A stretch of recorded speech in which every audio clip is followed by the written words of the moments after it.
Perfect. All right, now we're recording. So I got to do all that intro stuff again. Maybe not, but yeah, I have a show called the Biggest Happy Productivity Show, and I found Blab from Neil because there's an event where we're going to a conference next month called the Podfest. So a bunch of podcasters are getting together. I had a Blab, and man, I was just really impressed by the engagement. So I decided that this might be a really good way to get the message of productivity out there. I know there's some really great productivity gurus out there, like Laura McClellan and Mike Vardy and a lot of guys out there that are talking about productivity stuff. But, I want to help just people that are having problems with kind of getting over the hump, feeling overwhelmed, distracted, and just develop strategies and solutions together. I really feel strongly about community, and, the more that we could get together as a community and talk and blab together and help each other out, then the better, the stronger that we're going to be long term. So I've said this from the beginning, and I'll say it again, man. Like, I'm as much of a student of productivity as I am a teacher. So I'm always constantly learning and growing, and I'm not a naturally productive person. So it's been a process for me to kind of learn what it takes to get things done, get the right things done, which is what I really believe that productivity is. It's not just about checking things off your list. It's about getting the right things done. So that's kind of the deal.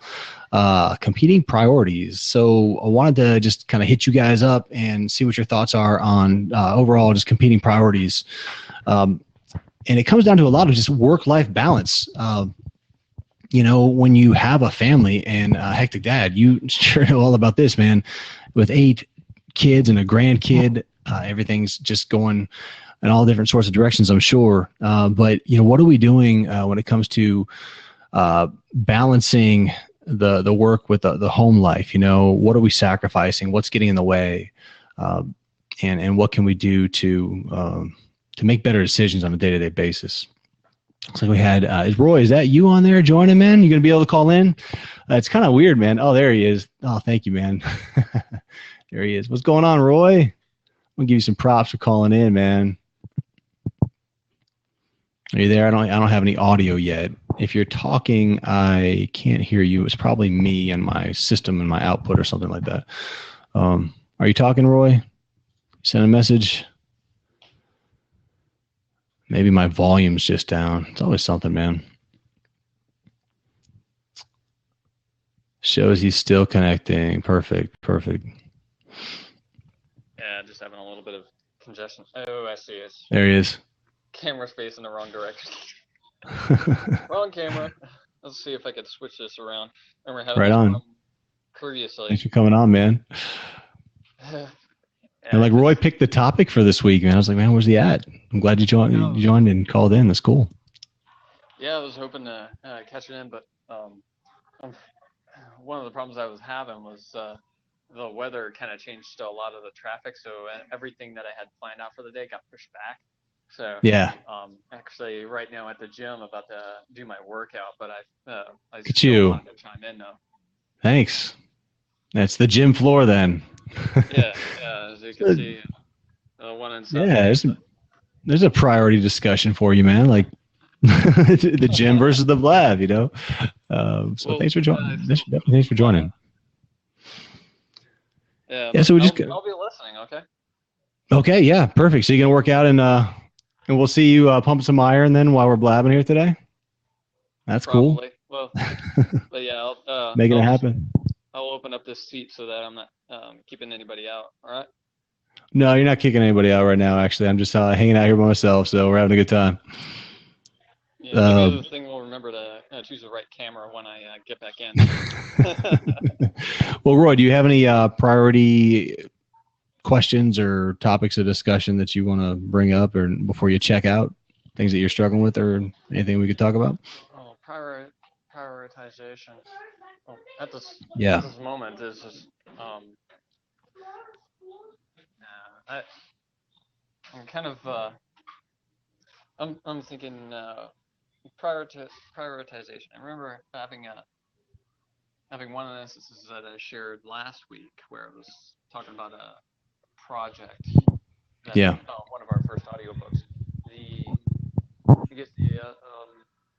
One of the other struggles is actually putting together the system to figure out which tasks are costing too much in time to really really be profitable, as Right. opposed to others where, and you know, when you have your own business, you can make adjustments, and that's one of the things I'm still making adjustments on too, is making the numbers work.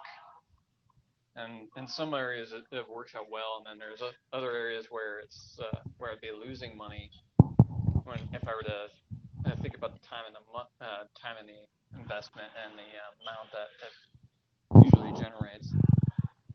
So that's, I guess, that's one of the things I've been fine tuning. I'm Yeah. not sure if it's exactly that much of a problem, because I guess the best thing is just being aware of it. Yeah, the awareness is it's a different paradigm shift, I guess, when you have your own business versus going from the world of being an employee. And that was, for me, it was just a really big paradigm shift, because it's like all of a sudden I'm not just collecting a paycheck anymore. Everything that I do matters. And if I'm not spending my time wisely and really prioritizing my tasks, then there's just no money coming in, you know? So it really gets to the point of like, what's really creating results, especially when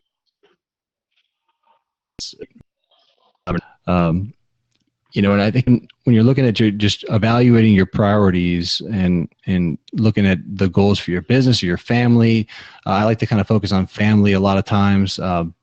When I think my wife and I were talking about recently, like just the sports aspect of carting your kids all around town and sacrificing so much just to give them that experience of a different sport. There he is. Look at you, man. Yeah. That's a good way to do it. Use a mirror instead. Yeah, use the mirror. You know, I always want to keep the kids in one sport, but there's, like, when you're looking at something like Taekwondo, okay, you have the kid in Taekwondo, and that's like a 4, 5, 6 year commitment. So are they just going to sacrifice, you know, that any other experience in sports just because you don't want to cart them around? So then you're like, okay, are my goals more important than my kids? And oh, there he is. You have a few minutes to chat. Yeah, come on, Neil. Come on, call in, man. Love to see your smiling face, buddy. There he is.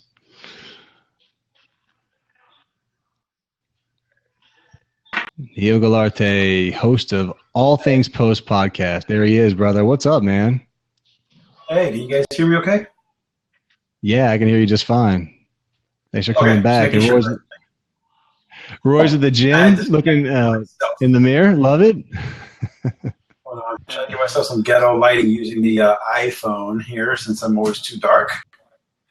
Okay, I like that. That's good. That's a good plan. Yeah. How you been, man? Yesterday I was on a Skype call with Glenn the Geek from Horse Radio Network, and he kept saying, "You're too dark," because this is what it looks like without it. So, but anyway, I just want to hop on for a few seconds and say hi. I saw you were doing your blab. I've missed a couple of them, and I'm here in the edit bay in Messy Studio trying to do some work. And I thought I'd say hi. Yeah, you want to introduce yourself real quick, man? Yeah, real brief. I'm Neil Galarte. I host the All Things Post podcast, but I also own Wild Style Media here in Tampa, and we are a video production, audio production company. Do a lot of broadcast work. As a matter of fact, I'm sitting here cutting a Bright House commercial right now, and that's going to come out for this new event coming out in March for it's like a doggy mixer concert. A doggy mixer concert. Listen to country music, eat a lot of good food, and meet people that have pets. And it was it's hosted by YouMustLoveDogsDating.com and the SPCA. So we've been wow. We just shot the commercial for that, and so we're cutting it. And I thought, hey, I got a few seconds to tune in. I see, hey, when my man Roy's coming in, I just posted on Facebook to see if I get some people in here and we can have some good conversation real quick. Yeah, thanks, man. Appreciate that. Of course. So what are you talking about tonight? We're talking about competing priorities, and you know all about that, man. I think one of the things that we talk about with you. I guess I'll take over from here, buddy. That's what's up. Yeah, I mean, for you it was sleep, right? You know it was, and I have made a massive dent since my promise to you that by my birthday and stuff I'd be at 1:00 in the morning. I'm literally, I was a guest on your show, I've actually literally like the next day just said, screw excuses, man. I'm doing it today. I love that, man. So I've been going to bed around 1 instead of 3, sometimes even 12, just getting up earlier and trying to take advantage of the hours before my little one's up. And it's been tough because my creativity is late in the night. And so I'm trying to repair my clock for my health, but it's not quite the best for my creativity. However, I will say that I get a lot done as far as the admin stuff, and the things that I ignore are getting handled better. That's interesting. Selling and scheduling is better because I'm catching people at their 8 o'clock, morning rush hour life.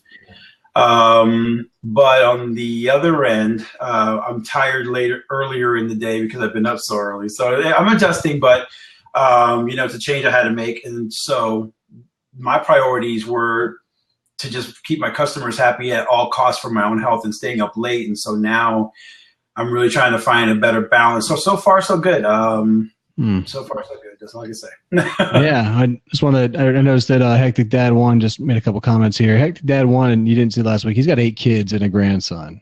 What? Yeah. Well, there go all my complaints. Yeah, I do take small naps. Actually. 4 years at all times. Does it suck to cart them around the time? Sure, but if that's the priority, then that's the priority. So I guess why is it important to get our kids in sports? I guess one maybe just fundamentally, in lieu of maybe spending time with them, quality time at home with them. I was thinking about that earlier when I was talking to my wife about getting these kids in sports, because that's really what you're sacrificing. You're going to watch them, play a sport, and you're going to cart them around and have them eat bad food probably, during the process versus actually spending time and talking, getting to know them. I don't know, man. Like it's obviously it's real easy to kind of get in that standard routine of it's just what you got to do. You got to have them in sports. But then if I look at the big picture, is that the right thing that we need to be doing with our kids, or should we spend more quality time at home? I was put into sports when I was 4 years old. I was playing soccer, and I played soccer my entire life.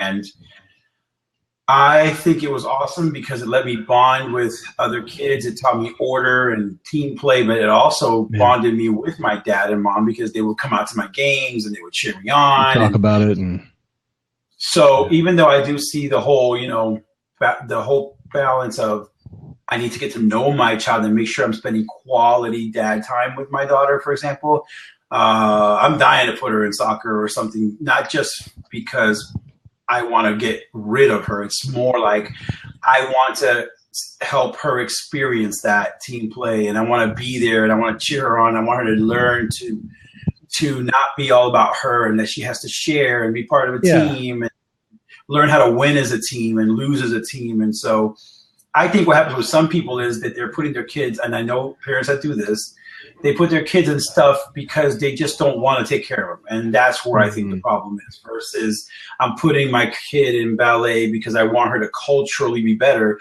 versus I just want to work on my business and I need her distracted, so I'm putting her in gymnastics. Right. Yeah. So I guess that's kind of where you're drawing the line. Yeah. I just feel like it just doesn't seem like it was when we were kids, Like I remember going to sports maybe once or twice a week, and we kind of carpooled. But now there's like all these club leagues, and it's year round, and it just doesn't seem to stop. I feel like there's a lot of ups there, and like the priorities are kind of shifting from maybe for where it's a good whole experience for the kid and getting them out there to learn to work with other kids and that kind of thing that we're talking about. Hectic Dad says, depends on the sports, teach a lot of things that they don't learn in school. If you can use competition days, weekends as ways to connect with your kids when you travel, stay overnight, etc., then you get the best. Yeah, it's true. So if you must have them in a club league or something like that.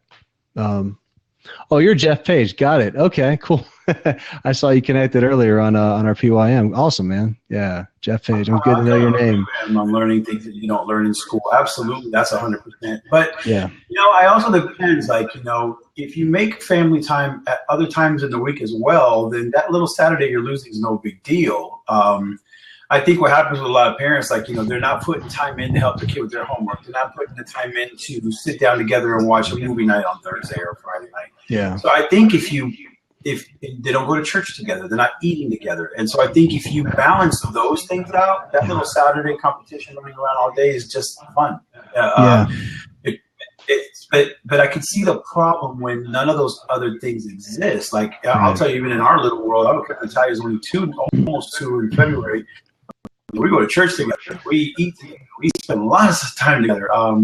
Me in the future wanting to put her in any kind of sport is really more to enhance her life than it is for me to find babysitting or give me time for Neil.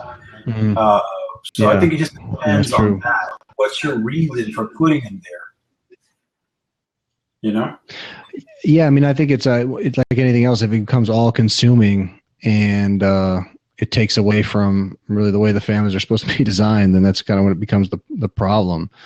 I think if you're competitive, yes, but I can tell you that sometimes sports have saved some kids' lives. I mean, I knew one kid who, if he wasn't playing soccer with me, his dad was beating him.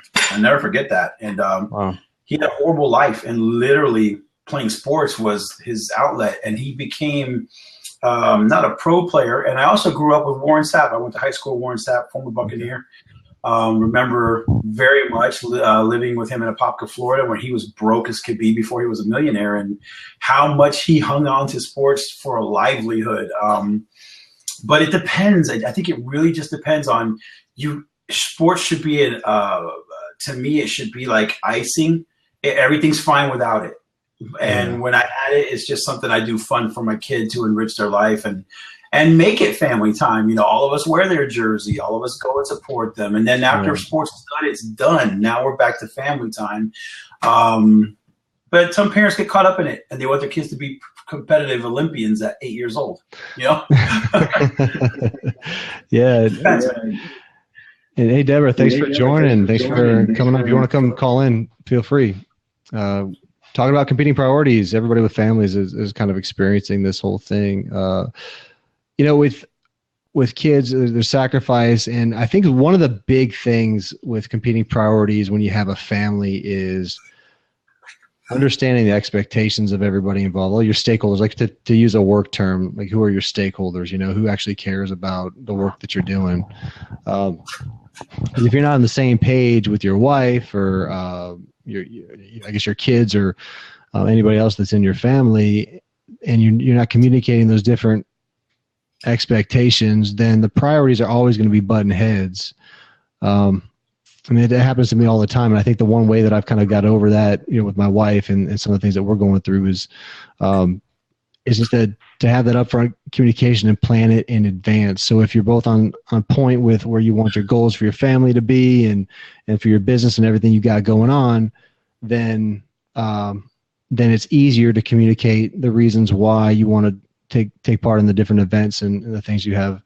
And you can get them scheduled, and it creates a little bit less friction. I think it's just the communication is huge when it comes to priorities, because everybody's got different expectations and agendas and things that they're pushing, things that are important.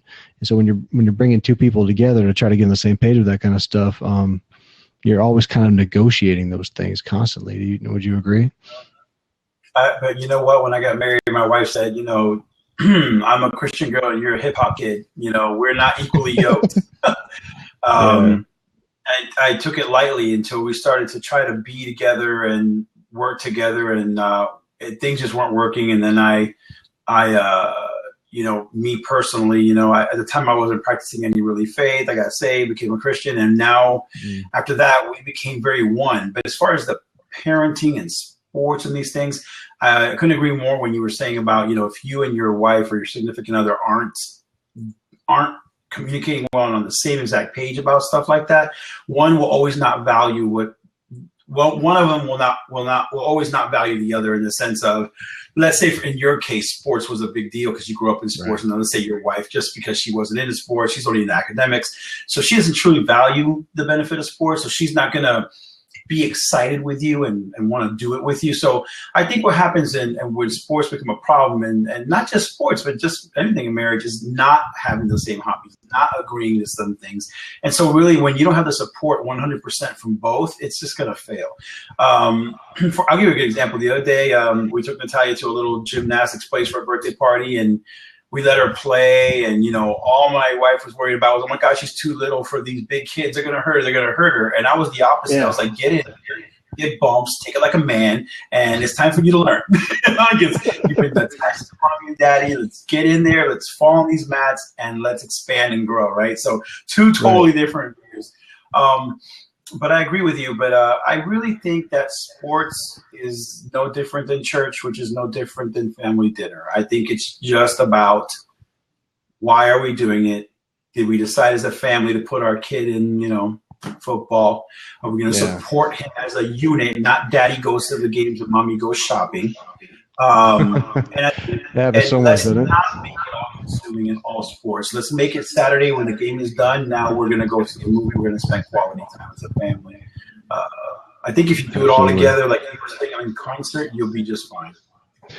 Yeah, we had a good question come through. And how do you deal with the guilt of working when you want to be with the family and being with the family when you should be working? I deal with that all the time. And I have a lot of I guess I could address just the work part first. I'm not sure how you feel about it, Neil, but when I feel most guilty about I should be working when I'm with the family, it's because there's some sort of open loop. And I've said this before, that's kind of spinning around in my head. Like there's work that I know I need to do that I either didn't get done throughout the day, or I didn't ever schedule a time to do it, and I didn't communicate that with my family. So when a task or something that I know needs to get done, and my wife's been working all day and she expects me to come home to like a dinner, or she expects me to come home and watch TV with her or something like that, and in the back of my mind I have this thing that I want to do, I feel guilty about not working, but only because it's not resolved, But when I have I don't know if you want to call it the courage or whatever, just to be up front with my wife, preferably in advance or even at the moment, and just carving out a time, especially when it's off hours, carving out a time to actually do that task, getting her agreement, her knowing why you're doing that task, or why it's important to you and why you need to get it done, in lieu of doing it during the day, if you're having to do it off hours. Just getting that buy-in up front eliminates the guilt of spending time with family when you feel like you should be working and getting something done. That's the thing. I notice every time I have that feeling, it's because I haven't resolved when I'm going to do it. I don't have a plan to do it, and I certainly don't have buy-in from from her. So that's something that's helped me. You got any feedback on that? I think a part of it is setting the expectation of what work time is. I think that when I worked a day job, I used to get home exhausted, and you would think, well, he's home, right? Gets home from work now, he can spend time with family. But really, I'm tired, I'm grumpy, I'm annoyed, I really don't want to rest, so I'm not really spending great time with my family anyway.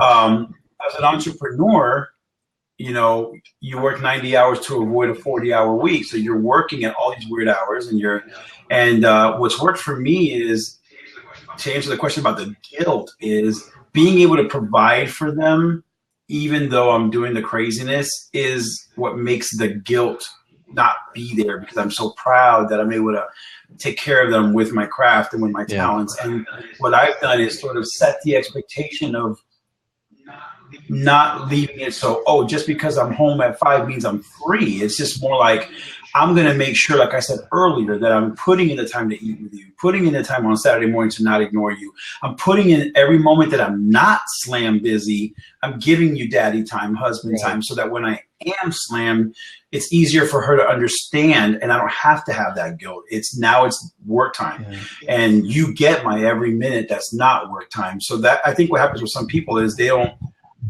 don't spend time, and then when they're finally free, they want me time. They want to go out and wax the car. They want to go out and hang with their boys. And so now your wife and child don't even get you when you are waxing the car is me time for you? I'm just asking. Is it waxing the car is me time for you? Man, you'd be surprised. When my life is sitting outside and staring at the sky and being able to say my ABCs. Yeah, I get it, man. But yeah, I love waxing my Mustang. Sometimes I like to just listen to old school music and, draw little stuff that I did when I was younger that I never have time for anymore. But you went back to it though. You set an expectation. You said it when you first started talking, man. It's like you set that expectation with your wife. She knows you're going to be working kind of crazy hours, but she also knows that you're going to take the time that you both agree is mutually acceptable to spend with the family on the weekends or whatever, different times that you've worked out in advance. I've kind of been in a situation at different times where it's hard to get that mutual agreement of what's a sufficient amount of time, They always want more time, and they always want all the time, and it's because they love you and they want you around, and that's understandable. Yeah.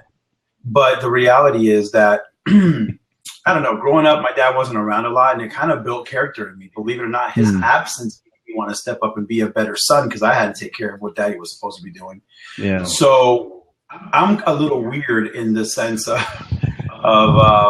when I consider quality time, it doesn't always mean I'm involved in that, because there's a little portion of the day that my dad used to tell me, when something is absent in your life, you have to step up to fill the need.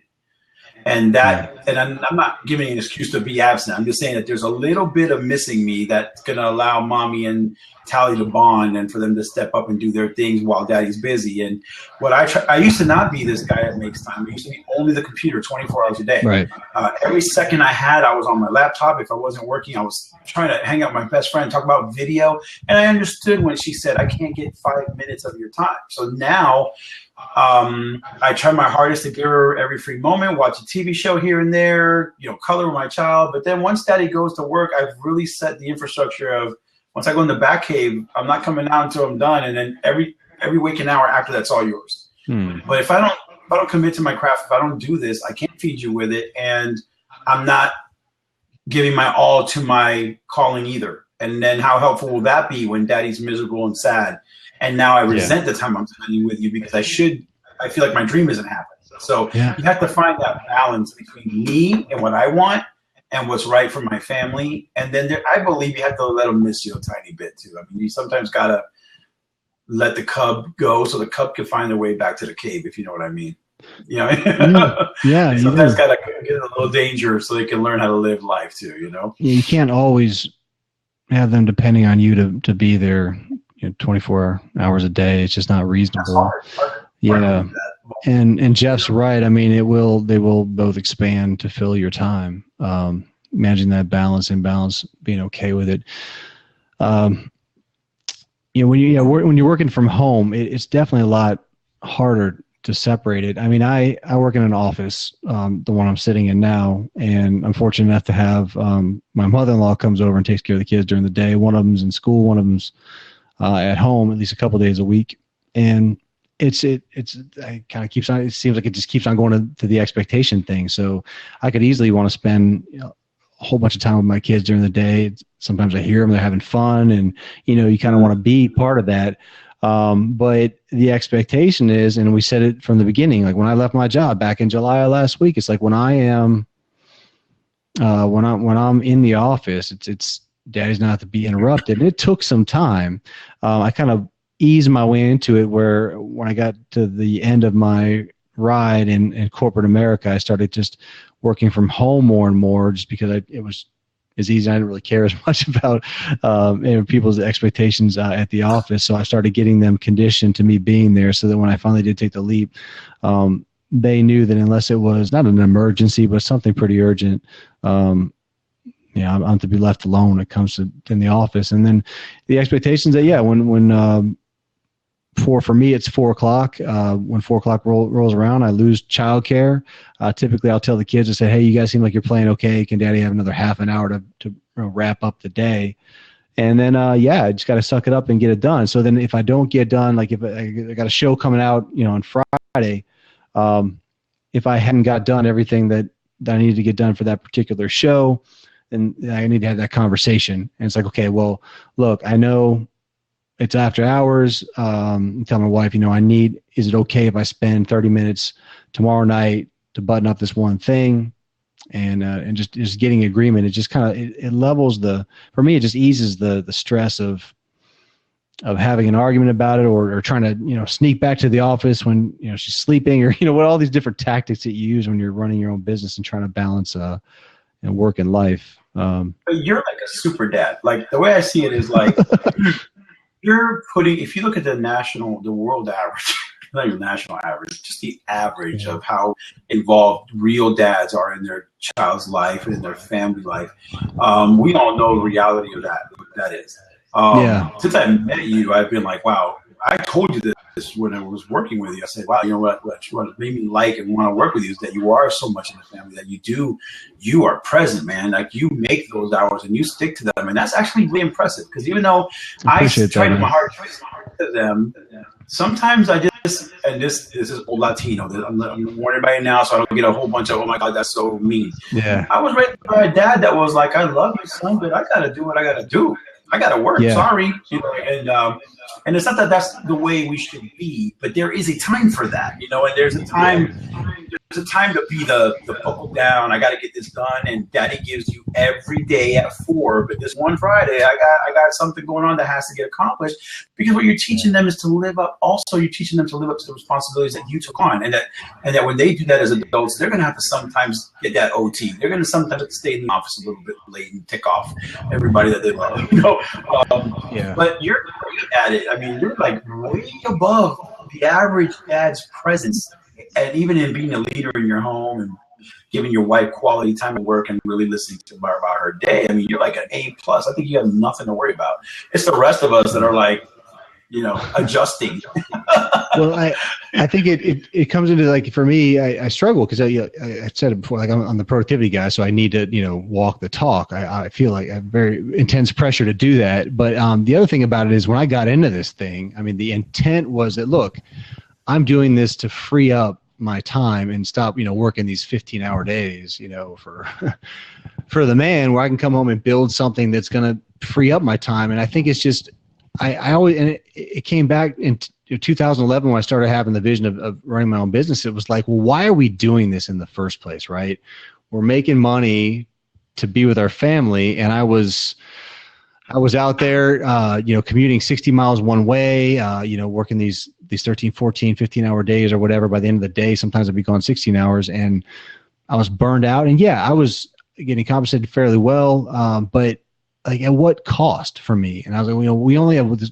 It hit me. They said, we only have this one life to live, and I could go down this path. I think my son had just been born, and my oldest son, and I was like, I can go down this path indefinitely, let people take advantage of me, or I could try to build something that's going to work for the family. And if I'm trading off, I feel pretty strongly about it. Like, if I'm trading my the life that I had when I was working for somebody else for a life where I'm working for myself, but spending it, you know, if the same or if not more time away from my family, then I'm failing. Like, I look at it like that. Honestly, I'm failing at what I'm trying to do.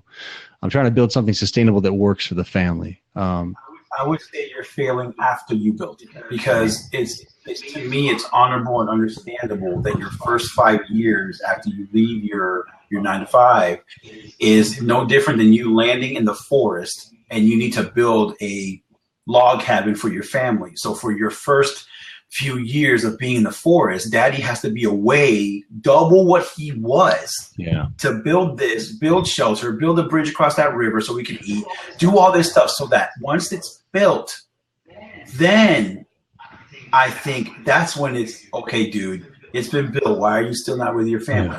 I think what happens with anyone who started a business is you have to understand that if you worked 80 hours before and that's why you left, you're going to work 150 now by yourself, because you just did a task at a job. Now you have to be the CEO, the marketer, the writer, the web designer, social media.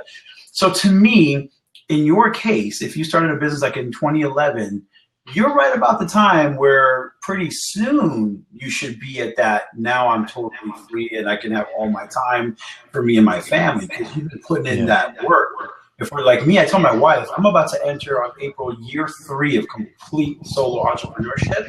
And it's only now getting to where we are having movie night and getting reasonable, because if I don't get this built by the 5th year, what excuses do I have then?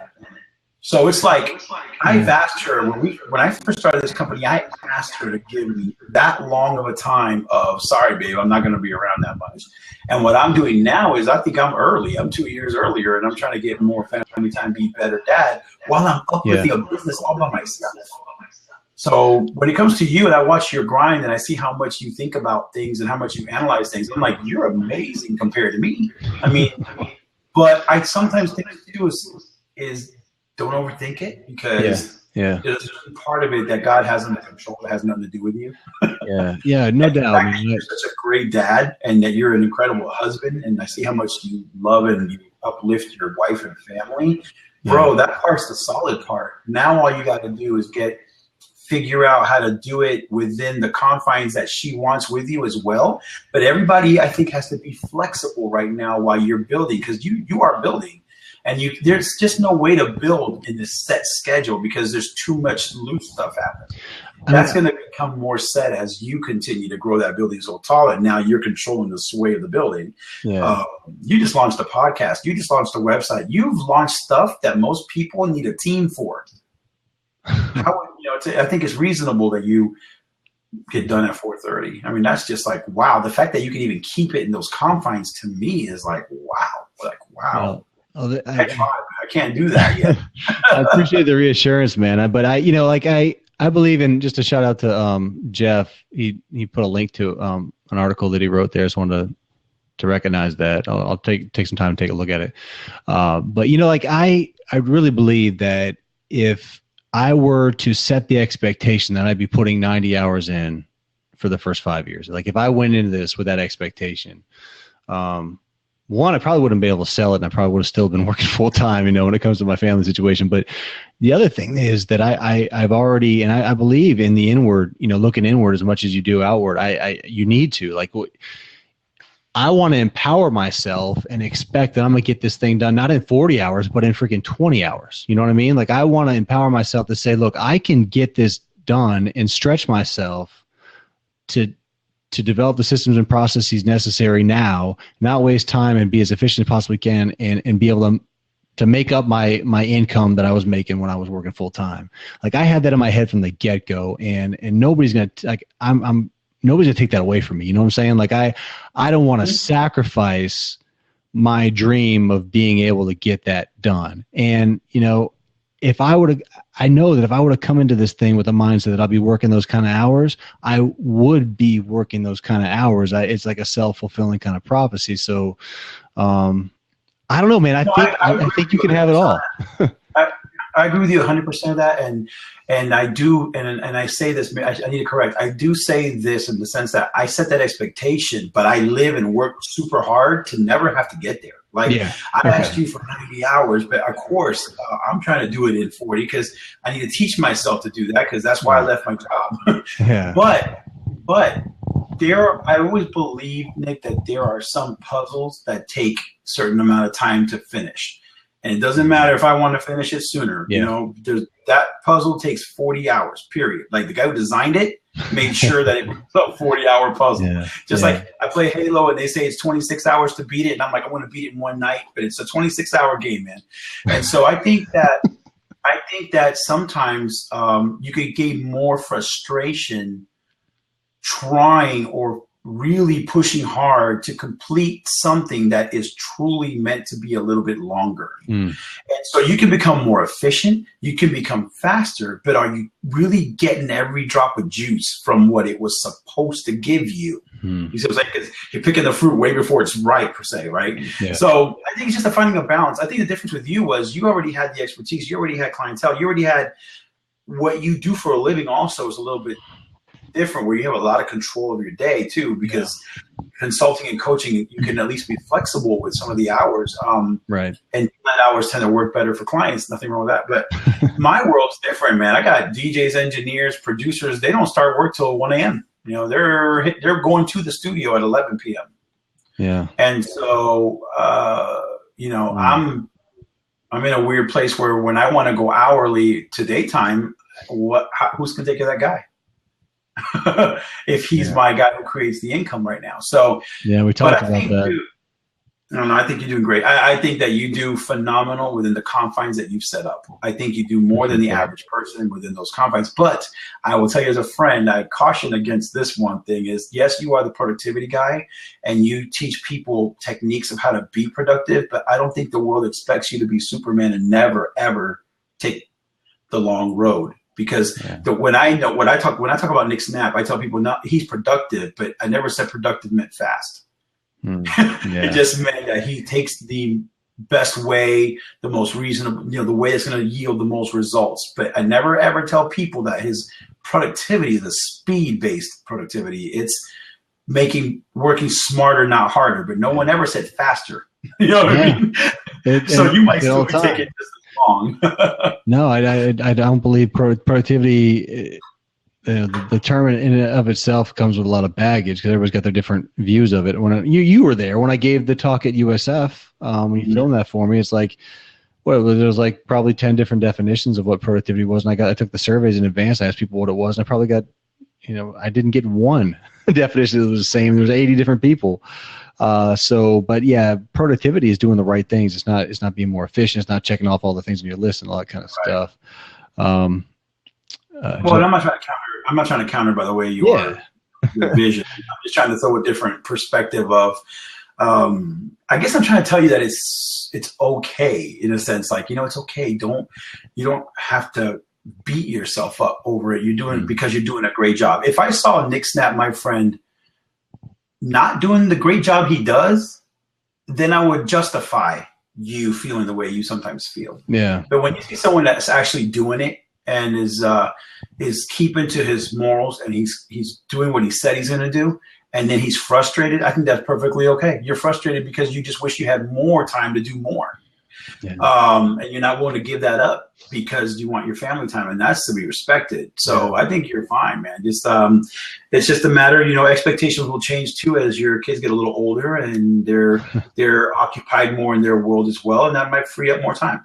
Yeah, and Jeff says that kind of getting comfortable working, beyond the outside of the 8 to 5 format. I agree, but I guess when the one thing I'd like to maybe make a comment on before we wrap this thing about competing priorities up is just that, and I think we talked about it in one of the blabs, is there is just the notion of saying no to certain things that aren't moving the needle forward. It's very, very difficult to do. So it's, we have a lot that we need to do, right? But if we're really honest and look at the big picture of the things that we're doing, there's usually, and it gets back to 80-20, right? There's usually only about 20% of those activities that we're doing that are getting the results. So very, very few people out there actually do that analysis and look at the way they're spending their time and then reflect on, okay, well, I did all these different kind of activities, got me absolutely nowhere,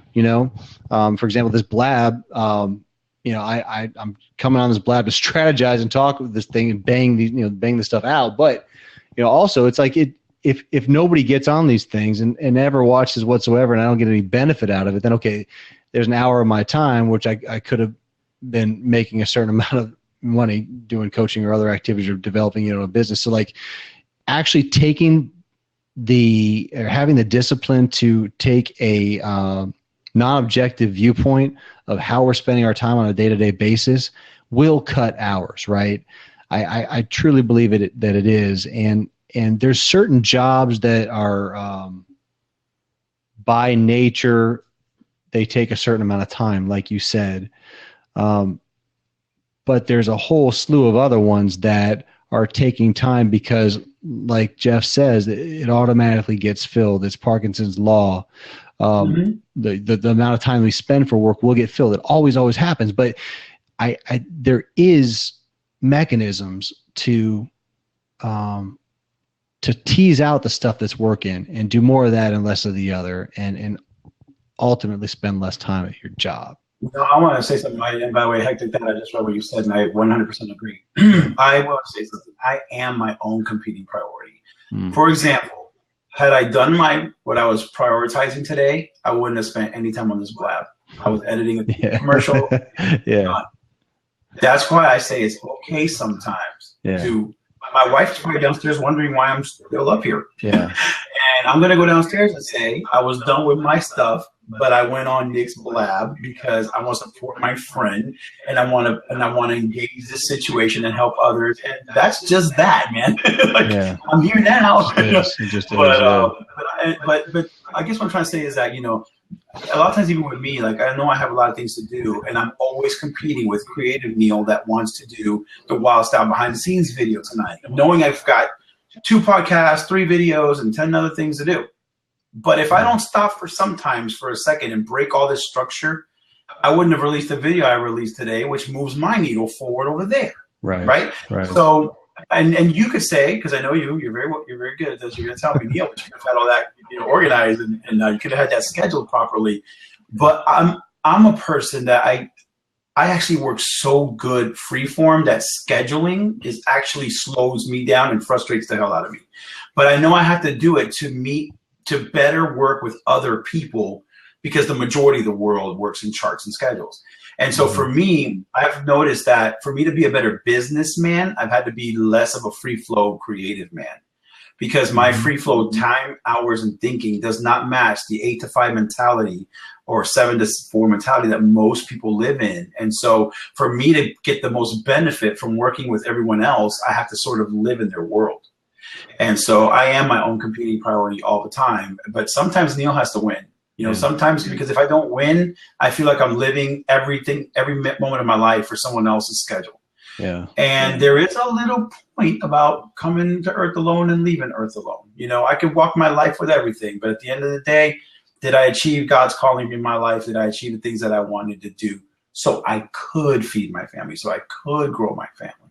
And it's that balancing. And there has to be a day that Nick, for example, in your day, Nick Snap got a win today for whatever Nick Snap felt like winning at today. Waxing the car, Sometimes that win is the driver for a great remainder of your week. Yeah. And if you don't give yourself that win, what did you do? You had a very productive week for everybody else. And that's what I live by. Is I do try hard, and knowing you has made me way better. I can say it to everybody on here. Knowing Nick Snap has made me a more productive business person and just getting my life under more control. However, I will still log off once in a weird moon and play Halo for 2 hours because I need that win. I need that moment. But there's nothing wrong with that, man. I like what I'm getting an echo now. It's kind of throwing me off. But I like what Jeff says here. He says the key is just to pause before committing to anything and making sure it fits the bigger picture. And that's all we're really talking about. Like, just don't blindly go and work on whatever it is you want to work on because you feel like you have to do it. I think going into what you were saying about being creative and free flowing and balancing that with running a business, I think you can do a little bit of both. And by that, I mean, just knowing that putting some sort of boundaries around your creative work. So if you're doing, if you're in the editing room, like you're saying, you're doing that during a certain time of the day or during a certain day of the week when you're trying to be creative and focused on your art, your craft being at a different time. But like the task will be free form, but then sort of the type of activities that you're doing can be more scheduled for blocks. Does that make sense? No, I agree 100% because otherwise you never will run a steady business. The problem with creativity, and any musician can tell you this, is the best songs are written in the moment. Like you'll be working on stuff out of nowhere. Oh my God, let me hop over here and do this melody. Or in my case, I get creative. And what happens is if you can't break away from business mode to do that in that second when it's inspiring, you will come back to it in an hour and not have that same inspiration. And so it's tough. You have to sacrifice something, right, at the end of the day, and that's when it becomes difficult. But, hey, man, I do it one day at a time, and I will say, since being on your show, things are a whole lot better. I appreciate that. Hey, Deb, how you doing? What up, girl? Oh, no audio again? Oh, no. Yeah, you hear him? You hear her, Neil? It's just me. I don't hear her. Oh, no. No, afraid not. It might be in your preferences. Yeah. Yeah. On the sound. You've got 18 people watching, man. That's awesome. I tell you, thanks, man. Let's see what Jeff said here. It's hard to balance the creative influence with the need to plan. Jeff, you're writing all over the place, man. You got to check out your blog. I'll have to subscribe to the Hectic Dad blog. That's cool. 8 kids. There's not a lot of people. I think as long as I think the important thing about this blab, Nick, is, and this goes for you and me both, because I know you and me, we self-analyze and we adjust a lot. I think what matters is that you're able to identify, like I see your posts sometimes on Facebook where you're like, I identified this, I need to do this. And I think that's what matters. Not even getting it done matters. I think what matters is that people learn to identify when shift is needed, whether or not you get to it or not. Well, that's just a matter of important things that happen in the day. I got a flat tire, my kid, or I had a great day. But if you cannot identify when a shift is needed, to me, that's the danger. If somebody else has to tell you it or something. So, I mean, I think in your case and my case, because we're adjusters, we're gonna constantly adjust. Tomorrow we'll be in a different space. I think what matters is that we at least know how to have the antenna to feel it. And to me, you're 50 steps ahead of everybody else that's just walking like this. And has to be told when something needs to be changed. And the power of being an entrepreneur, or I think even being productive, is I can identify when it needs to get done. Now, am I going to do what's necessary, and am I going to be productive in getting it changed, or am I going to let that situation control my day? And that's the difference to me between a successful person and a person that relies on others to drive them. So, just keep identifying, man, because that's what I'm learning to do, is identify it. Whether or not I get to it successfully, sometimes I really will, like I did with the 1 a.m. thing. I just tackled it.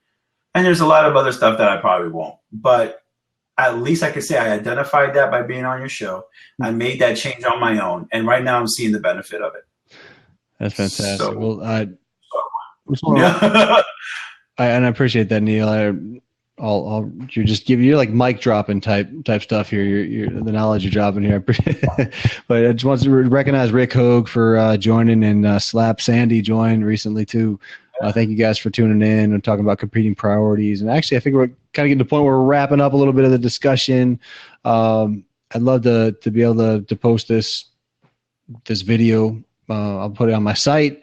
And we'll get everybody tuned in next week. Try to figure out a good topic. Maybe I'll poll people that are interested in being on the Blab and see what possibly want to talk about. But sorry, you're smartass and can't give it a no, Jeff. I appreciate it, man. I definitely appreciate smartasses. I'm kind of one of those too, but mine's a little drier sense of humor sometimes.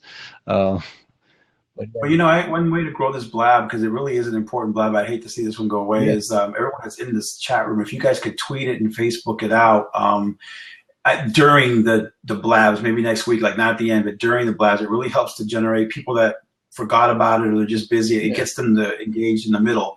And number two, if you like this Blab, if you like what he's doing, tune in every week on the schedule and invite your friends on Facebook. And before, like I got on here before and some of my buddies showed up, and I appreciate you guys coming. It's not about, I'm just trying to get in people. It's like, this is an important conversation. You guys should be a part of that. And I think that's the way to grow it, because there's so much crap on these social media sites, and here, you have a Blab about being better and being productive. I can't see how this should be full right now, in my opinion.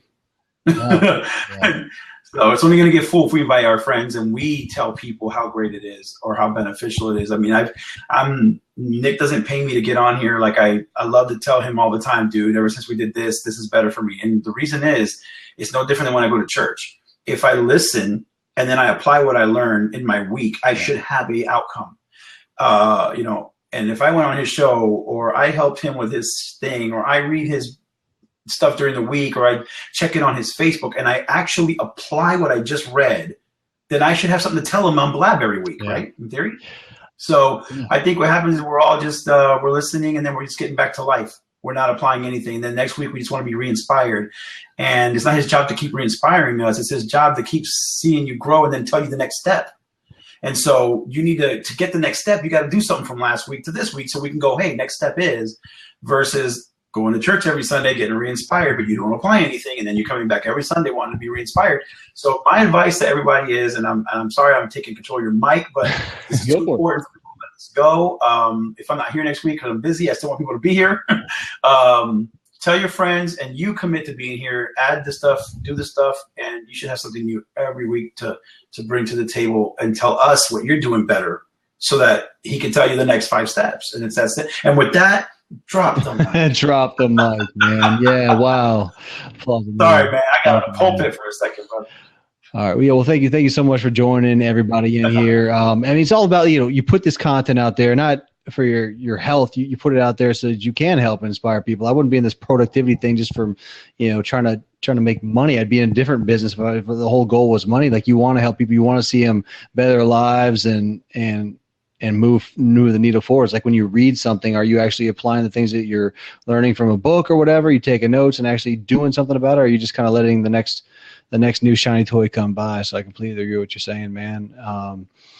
Well, good job, man. Yeah. And Glad I was able to tune in for what was supposed to be 5 minutes. No doubt, man. Thank you so much for staying on. I just get into your conversation, and I appreciate your passion about productivity. We'll continue to help each other and everybody on. Like you said, please tell everybody about the Blab. I'm Nick Snap, host of the Make It Snappy Productivity Show. Got a new show dropping Friday, excuse me, every week. And you can find me at makeitsnappyshow.com. Neil, you want to throw your... Not as important as Nick's, but I'm allthingspost.net. And if you guys like the behind the scenes of movies and television and music, and my company's wildstylemedia.net if you guys ever need video. But thanks for coming on. Yeah. We'll see you guys soon. Perfect. All right, guys. Have a great night. We'll see you next week. Later, brother. Great job. Thanks. Bye.